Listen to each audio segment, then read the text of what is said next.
Okay, for this next section, we are talking about relating transformations and congruence.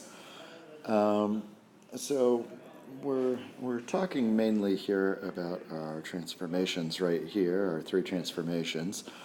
And what we're talking about with these is we're using and the word is rigid motion. So a rigid motion means that we're taking this shape and we're just doing something to it, whether it's moving it, reflecting it, or rotating it. But the actual shape never actually changes. It stays the same. The length of the sides, the angle measure, and the area all stay the same. So nothing is actually affected. Another word here for rigid motion is also isometry. Isometry. So, okay, so let's go down here. So our three different transformations that we have here. The first one, we have the translation. That's basically where we just move the shape somewhere else. We have the reflection. So again, that's, think about like your reflection in the mirror. So what you see on one side is reflected over to the other. And then the third one is rotation. So that's like if we were moving like the hands around a clock or something like that. So it's rotated about this point right here. So this is our rotation. Okay, so for example one here, we're just describing the transformations you can use to move the blue figure onto the red figure.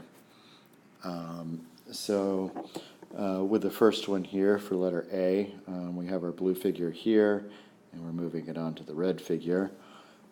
So all we're doing is we are just rotating about point P. And so that's all you have to write is just rotation about P. This point is rotated to here, rotation about P. So nice and simple. For B, so this one we're figuring out what happens to go from here to here. So there are two translations that we end up doing, or I'm sorry, transformations. The first one is translation. So we translate our blue figure here, we move it over to the green figure here, and then we do this reflection right here. So it's just translation and then reflection. Okay, for example 2 here, we are explaining why figure A and figure B are not congruent using transformations. So you can see here we're doing the same movement we just did in the previous one. Okay, so we're translating it here, and then we are reflecting it. And you can see we have the green dotted line here. That's where our shape would have come to from the first part. So we've moved it and reflected it, and you can see it doesn't fill in all the way to the end here. So that's how we show that the figures are not congruent. Okay, so we're on to example 3 here. A nice quilting example, I'm sure you all will appreciate.